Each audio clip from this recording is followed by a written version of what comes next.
नमस्कार दोस्तों, स्वागत है आपके अपनी YouTube channel Shri Krishna Bihari inter college. मैं उदयराज चौहान आज कक्षा 12 का रसायन विज्ञान सेकंड चैप्टर लेकर आया हूँ। रासायनिक बलगतिकी। रासायनिक बलगतिकी क्या होती है? पहली हेडिंग है अभिक्रिया का वेग या अभिक्रिया की दर। एकांक समय में अभिकारक या उत्पाद की सांद्रता में परिवर्तन अभिक्रिया की दर कहलाती है। एक बार फिर से देखो, एकांक समय में अभिकारक या उत्पाद की सांद्रता में परिवर्तन अभिक्रिया की दर कहलाती है। या इस तरह कर सकते हैं, अभिकारक या उत्पाद की सांद्रता में परिवर्तन अभिक्रिया की दर या अभिक्रिया का वेग कहलाता है। अभिक्रिया की दर बराबर अभिक्रिया की दर बराबर dx/dt। अगर हम यह अभिकारक के लिए लिखते हैं d/dt, अभिकारक माइनस में होता है। अभिकारक अगर हम उत्पाद के लिए लिखते हैं तो यह प्लस में होता है। उत्पाद क्यों माइनस में लिखते हैं? क्योंकि जब भी क्रिया होती है अभिकारक की मात्रा हमेशा घटती जाती है और उत्पाद की मात्रा क्या होती है? बढ़ती जाती है। इस पर एक एग्जांपल ले लेते हैं। PCl5 फास्फोरस पेंटाक्लोराइड, यह PCl3 में और Cl2 क्लोरीन में टूट जाएगा।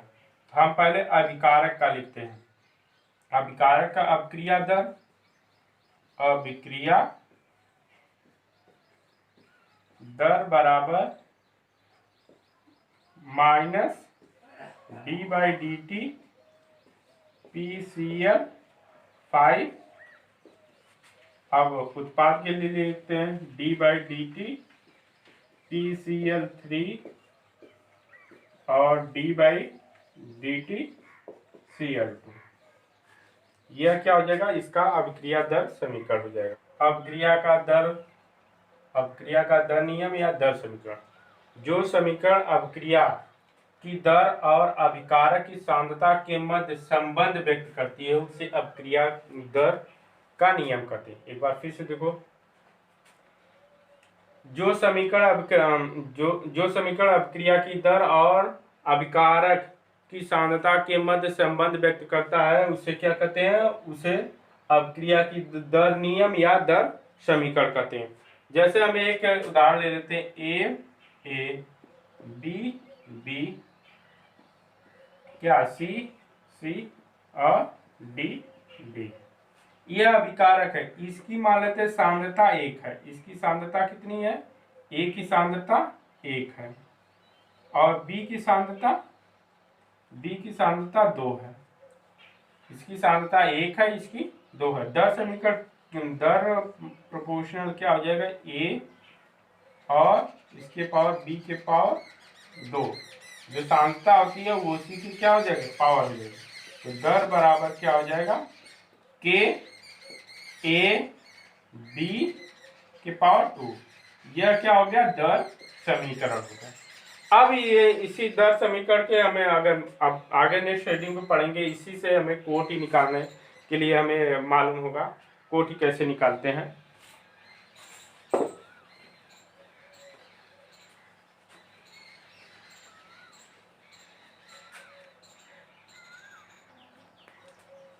अभिक्रिया की कोटि।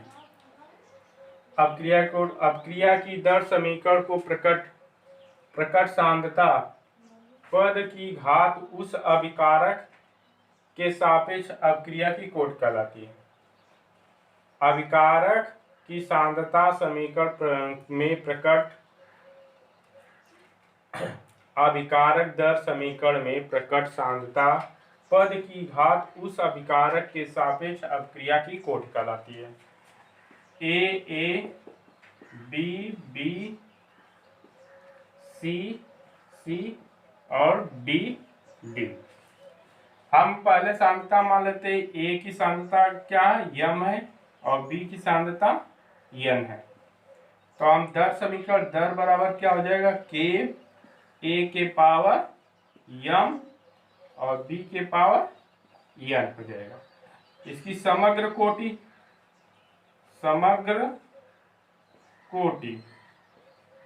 क्या हो जाएगा, m प्लस n। इसकी समग्र कोटि कितनी हो जाएगी इस समीकरण का, m प्लस n हो जाएगी। अगर मान लेते हैं इसकी m बराबर 1 है और n बराबर 2 है, तब कोटि कितनी हो जाएगी, तब कोटि हो जाएगी 1 धन 2 बराबर 3। तब कोटि कितनी हो जाएगी, 3 हो जाएगी। अब चलते हैं, अब कोटि हो गया। अब कोटि कई प्रकार की होती हैं। पहले हम पढ़ेंगे शून्य कोटि की अपक्रिया। क्या पढ़ेंगे, शून्य कोटि की अपक्रिया। शून्य कोटि की अपक्रिया, शून्य कोटि की अपक्रिया देखते हैं। वह अपक्रिया जिसकी दर अभिकारकों की सांद्रता पर निर्भर नहीं करती। वह अपक्रिया जिसकी दर अभिकारकों पर निर्भर नहीं करती है उसे शून्य कोटि की अपक्रिया कहते हैं।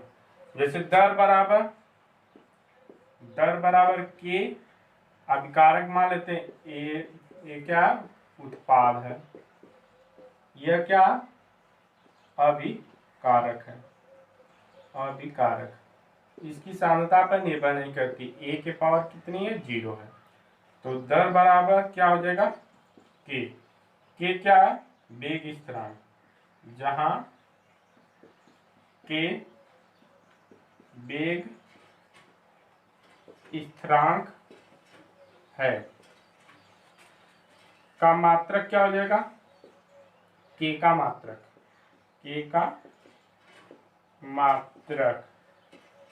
के का मात्रक हो जाएगा मोल प्रति लीटर प्रति सेकेंड, या समय लिख देते हैं। समय में मिनट में रहेगा तो मिनट में, सेकंड में रहेगा सेकंड में, घंटा में रहेगा तो घंटा में। ये इसका मात्रक होता है। ये एग्जाम में सबसे ज्यादा यही पूछा जाता है। विकल्प में के का मात्रक पूछता है, प्रथम कोटि, द्वितीय कोटि, तृतीय कोटि के लिए मात्रक जरूर पूछता है, किसी सेट पे मिल जाता है। 2N2O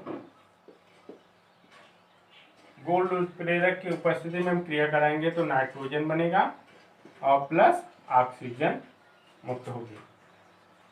इसके लिए लिखेंगे दर बराबर क्या हो जाएगा, के N2O। इसकी सांद्रता पर निर्भर नहीं करता है, यह क्या हो जाएगा, दर बराबर क्या हो जाएगा, के नियतांक, क्या हो जाएगा, नियतांक। एग्जाम्पल हो गया। अब प्रथम कोटि की अपक्रिया, वह अपक्रिया जिसकी दर एक अभिकारक की सांद्रता के अनुक्रमानुपाती होता है। वह अपक्रिया जिसकी दर एक अभिकारक की सांद्रता के अनुक्रमानुपाती है प्रथम कोटि की अपक्रिया कहलाती है। जैसे ए ले लेते हैं, ए क्या उत्पाद है, अभिकारक है, इसकी अभिकारक क्या है, 1 है, अभिकारक की सांद्रता क्या है, 1 है। तो दर बराबर हो जाएगा 1 के ए हो जाएगा। ये क्या हो गया, इसकी पावर 1 है, 1 तो लिखा नहीं जाता। अगर के का मात्रक लिख लें, जहां के क्या है, वेग स्थिरांक है, जहां के वेग स्थिरांक है, मात्रक लिखेंगे के का मात्रक, क्या होता है, समय इनवर्स। क्या होता है, समय इनवर्स, या प्रति समय, या प्रति सेकेंड, या प्रति घंटा हो सकता है। अब इस पर एक एग्जांपल देखते हैं। जैसे H2O2 हाइड्रोजन पराक्साइड को प्लेटिनम उत्प्रेरक की उपस्थिति में क्रिया कराएंगे तो यह जल बनेगा और प्लस ऑक्सीजन निकलेगा। क्या निकलेगी? ऑक्सीजन। इसकी सांद्रता कितनी है? 1 है। तो हमें दर बराबर हो जाएगा KH2O2। इसकी सांद्रता कितनी है? 1 है। इसलिए यह क्या हो गया? प्रथम कोटि की अपक्रिया का समीकरण हो गया। यह इसका एग्जाम्पल हो गया। द्वितीय कोटि की अपक्रिया, वह अपक्रिया जिसकी दर एक अभिकारक की सांद्रता के द्वितीय घात के समानुपाती होती है। वह अपक्रिया जिसकी दर एक अभिकारक की सांद्रता के द्वितीय घात के समानुपाती होती है, या दो अभिकारकों की सांद्रताओं के गुणनफल के समानुपाती होता है। या कह सकते हैं वह अपक्रिया जिसकी दर दो अभिकारकों की सांद्रताओं के गुणनफल के समानुपाती होता है। देखते हैं, एक अभिकारक है, अभिकारक ए है, इसका क्या उत्पाद निकल रहा है, इसकी सांद्रता कितनी है? 2 है। तो क्या हो जाएगा? दर समीकरण दर बराबर Ka/2। अगर हमें दो अभिकारक ले लेते हैं, एक ए ले लेते हैं, एक बी ले लेते हैं, तब इसके लिए निकालेंगे दर बराबर Ka/1, इसकी सांद्रता 1 है, इसकी सांद्रता भी 1 है। तो क्या हो जाएगा? इसकी भी घात कितनी हो जाएगी? 2 हो जाएगी। हम पीछे बताए समग्र कोटि, यानी इसके दोनों जोड़ लेंगे तो कोटि हो जाएगी। अब जैसे हाइड्रोजन आयोडाइड ले लेते हैं, हाइड्रोजन आयोडाइड एग्जाम्पल में H2+I2, इसका दर समीकरण लिखेंगे, दर बराबर क्या हो जाएगा? KHI का यह हो जाएगा। अब यह जहां के क्या है, अगर जहां के वेग स्थिरांक है, मात्रक लिखें, के का मात्रक क्या हो जाएगा? लीटर प्रति मोल प्रति समय। इसका मात्रक क्या हो जाएगा द्वितीय कोटि के लिए? लीटर प्रति मोल प्रति समय। समय सेकेंड में भी हो सकता है, घंटा में भी हो सकता है, मिनट में भी हो सकता है।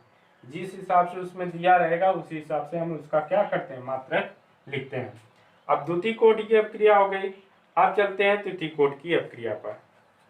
तृतीय कोटि की अपक्रिया, वह अपक्रिया जिसकी दर 3 सांद्रताओं पदों पर निर्भर करती है, तृतीय कोटि की अपक्रिया कहलाती है। वह अपक्रिया जिसकी दर 3 सांद्रताओं पर निर्भर करती है, तृतीय कोटि की अपक्रिया। जैसे हम पहले ए पर ले लेते हैं, ए उत्पाद बनता है, एक पदों में हम लेते हैं। जब एक पदों में है तब क्या हो जाएगा? दर बराबर Ka क्या हो जाएगा? 3 घात हो जाएगी। अगर हम दो सांद्रता लेते हैं ए और बी, मान लेते हैं इसकी सांद्रता 1 है, इसकी 2 है, तब लिखते हैं तो क्या हो जाएगा? दर बराबर Ka/2। इसकी भी 3 कोटि हो जाएगी, 1 और 2 कितनी हो जाएगी? 3 हो जाएगी। अगर हम 3 अभिकारक ले लेते हैं, ए बी सी, सबकी सांद्रता कितनी है? 1 है, तब हम लिखेंगे दर समीकरण, दर बराबर हो जाएगा KABC।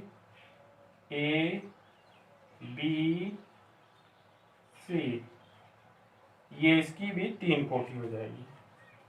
देखो अब हमारा क्या हो गया? जब एक अभिकारक लेते हैं उसकी सांद्रता 3 है, तब उसके लिए दर समीकरण क्या हो गया? दर बराबर Ka/3। और वैसे जब दो अभिकारक लिए हैं, एक की सांद्रता 1 है, एक की सांद्रता 2 है, तब के लिए दर बराबर समीकरण क्या हो जाएगा, के ए बी का 2 घात। 3 सांद्रता के तब दर बराबर क्या हो जाएगा, के ए बी सी। अब हमें जहां के क्या है, अभी पीछे भी बता चुके, जहां के वेग स्थिरांक है। के का मात्रक लिखें, के का मात्रक क्या हो जाएगा, लीटर का स्क्वायर प्रति मोल का स्क्वायर प्रति समय, यह मात्रक हो गया। यह अब एग्जाम्पल देखते हैं, आई प्लस ए आर, आयोडीन ले लेते हैं तो क्या हो जाएगा, I2 प्लस ए आर। अब दर समीकरण लिखते हैं, दर बराबर क्या हो जाएगा, के आई का पावर 2 और ए आर आर। यह इसका समीकरण हो गया और एग्जाम्पल हो गया। अब क्रिया की आर्द्रता, किसी प्रारंभिक पद में भाग लेने वाले अभिकारी अणुओं की संख्या अभिक्रिया की आर्द्रता कहलाती है। देखो किसी प्रारंभिक पद में भाग लेने वाले अभिकारी अणुओं की संख्या अभिक्रिया की आर्द्रता कहलाती है। जैसे एक हम एक अणु भाग ले रहे हैं अभिक्रिया में, तो हमारा क्या हो जाएगा, उत्पाद प्राप्त होगा, तब हो जाएगा एकारुक अभिक्रिया। अब जैसे 2 ले रहे हैं, ए और बी, इसमें 2 है तो क्या हो जाएगा, द्विअणुक। अगर 3 ले रहे हैं, ए मान लेते हैं, फिर बी ले लेते हैं, तब क्या हो जाएगा, त्रिअणुक। यह देखो, एक जब अणु भाग लेगा तो एक अणु भाग ले रहा है, एक अणुक हो जाएगा। 2 अणु भाग ले रहे हैं, दो अभिकारी अणु भाग ले रहे हैं, द्विअणुक हो जाएगा। 3 अभिकारी अणु भाग ले रहे हैं, त्रिअणुक। अब एग्जाम्पल में देख लेते हैं, जैसे नाइट्रोजन पेंटाऑक्साइड, तो यह बनाएगा nitrogen oxide plus half O2, यह क्या हो जाएगा, एकारुक। अब इसी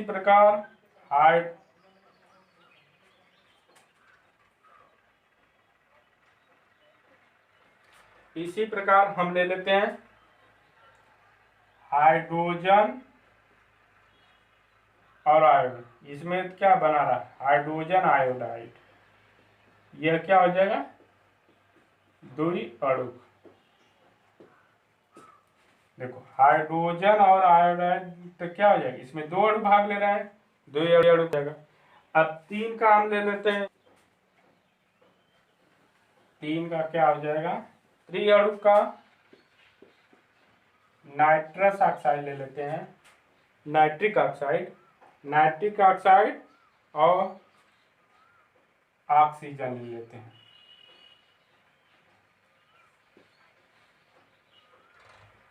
तो यह बना लेगा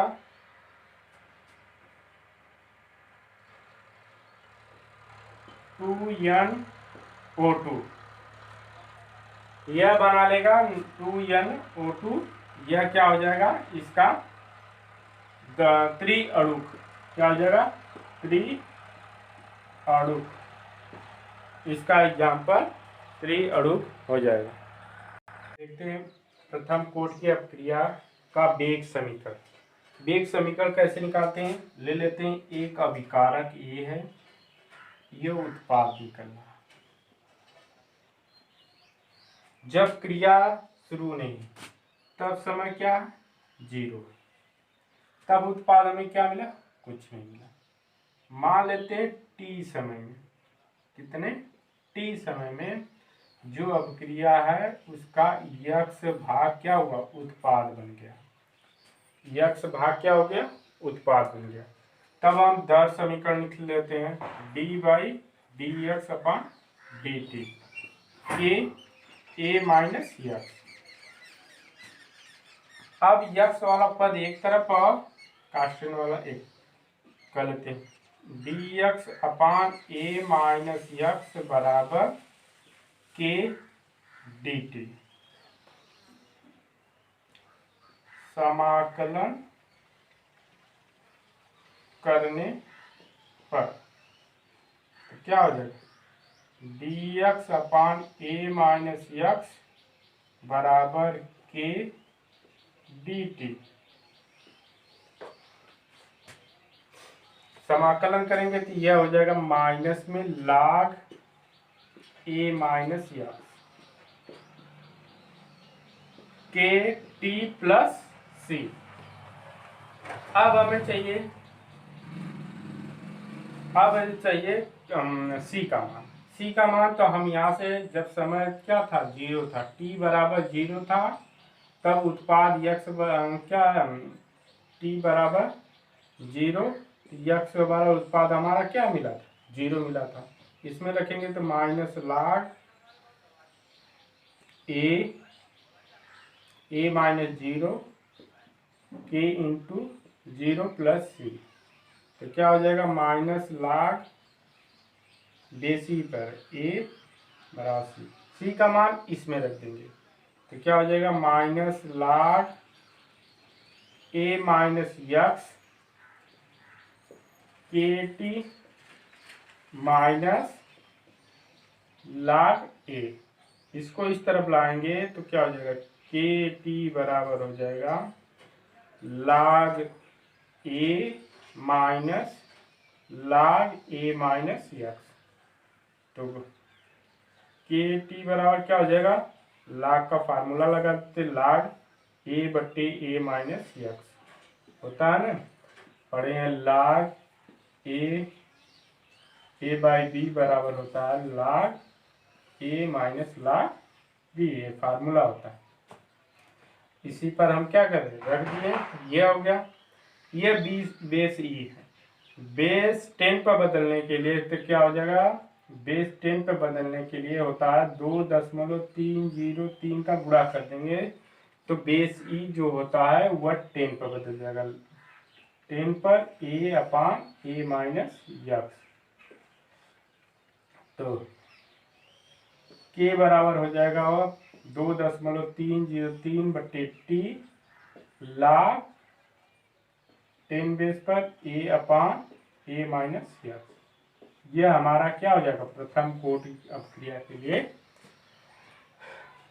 वेग समीकरण। एक बार फिर देख लेते हैं, कोई अभिकारक लेते हैं, अभिकारक ए ले लिए, इसका उत्पाद कुछ भी बना है। समय 0 जब क्रिया शुरू नहीं हुई है, तब टी बराबर क्या लिए 0 समय, तब उत्पाद जब क्रिया नहीं शुरू हुआ था हमारा समय क्या होगा, 0 होगा और उत्पाद भी कुछ नहीं बनेगा। टी समय में वह उसका क्या जो अभिकारक के लिए हैं उसके में से क्या, उसमें से यक्स भाग क्या हुआ, उत्पाद में परिवर्तित हो गया। तब समीकरण लिखेंगे वेग डी दर समीकरण D x upon D T बराबर के ए माइनस यक्स। तो ए माइनस यक्स इस तरफ कर लेंगे और इसको इस तरफ कर लेंगे तो क्या हो जाएगा, डी एक्स अपॉन ए माइनस यक्स बराबर के डी टी। समाकलन करने पर तो क्या होगा, समाकलन करेंगे तो डी एक्स अपॉन ए माइनस यक्स बराबर के डी टी। यह हल करने पर इतना आ गया और टी बराबर जब समय क्या 0 था और अभिकारक क्या प्राप्त हुआ 0, तब इस समीकरण में रख देंगे। तब हमारा क्या हो गया, सी बराबर माइनस लागे, इसको इसमें समीकरण में, इस समीकरण नंबर 1 में रख देंगे। रखने बाद इसको इस तरफ लाएंगे और इसमें ये फार्मूला लगा देंगे, log का फार्मूला होता है log ए बाई बी बराबर log ए माइनस log बी, उस पर रख देंगे। और उसको हमें बेस ई पर दिया है तो हमें बेस 10 में बदलने के लिए 2.303 का क्या करेंगे, गुणा कर देंगे। तो वह 10 बेस पर बदल जाएगा। के बराबर क्या हो जाएगा 2.303 टी log बेस 10 ए अपॉन ए माइनस यक्स। और क्या होता, वह समय जिसमें अभिकारक की सांद्रता उसकी प्रारंभिक सांद्रता की आधी रह जाती है। वह समय जिसमें अभिकारक की सांद्रता उसकी प्रारंभिक सांद्रता की आधी रह जाती है अर्ध आयु कहलाती है। अर्ध, अब जैसे वेग समीकरण हम के निकाले, के बराबर क्या समीकरण निकाले प्रथम कोट के लिए 2.303 बटे टी log बेस 10 पर ए अपान ए माइनस यक्स। प्रारंभिक सांद्रता की आधी रह जाती है। चलो रखते हैं मान, तो टी बराबर क्या रखेंगे टी हाफ, और प्रारंभिक सांद्रता की आधी रह जाती है। तो हमें क्या है यक्स जो हमें अथवा हुआ है, तो क्या हो जाएगा a/2। चलो इसमें रखते हैं, तो के बराबर नहीं, टी हाफ बराबर हो जाएगा 2.303 बटा के log बेस 10 पर ए अपान ए माइनस a/2।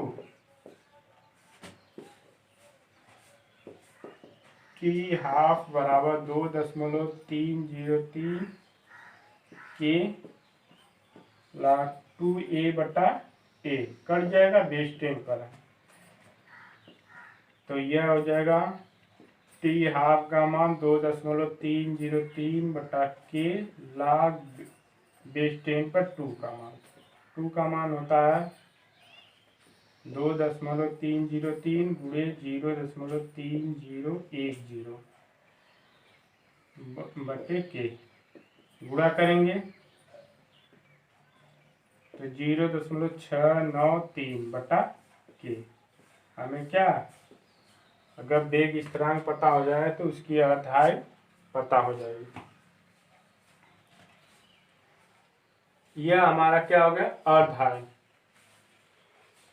ये जो प्रथम कोड के लिए अर्ध आयु और यह प्रथम कोड के समीकरण, यह बहुत ज्यादा इम्पोर्टेंट है। यह अक्सर एग्जाम में 4 नंबर के क्वेश्चन में आता है। अर्धाय पे एक न्यूमेरिकल देख लेते हैं। प्रथम कोड की एक अपक्रिया में 50 सेकेंड में पदार्थ की सांद्रता प्रारंभिक सांद्रता की आधी रह जाती है। वेग स्थिरांक की गणना की है। हमें क्या क्या ज्ञात करना है, पहले के वेग स्थिरांक के की गणना करना है। इसमें क्या दिया गया है, टी हाफ बराबर 50 सेकेंड दिया गया है, 50 सेकेंड दिया गया है। तो अभी हम अर्धाय के लिए सूत्र निकाले हैं, टी हाफ बराबर 0.693 बटा के निकाले हैं। अब हमें के चाहिए, तो के बराबर लिख सकते हैं 0.693 बटा टी हाफ। अब मान रखते हैं 0.693 बटा टी हाफ 50। पहले इसको 6.93 बटे 5 गुणे 10 घाते -2, इससे भाग दे देंगे 1 3 8 6, कितना आ जाएगा 1.386 गुणे 10 घाते -2 प्रति सेकेंड, इसका मात्रक हो जाए। इस टाइप की सवाल हर साल पेपर में एक ना एक किसी न किसी सेट पर आता है। इसके साथ और लंबा हो जाएगा, एक एक सवाल और जुड़ जाएगी। आज की वीडियो अच्छी लगे तो कमेंट और शेयर जरूर करें।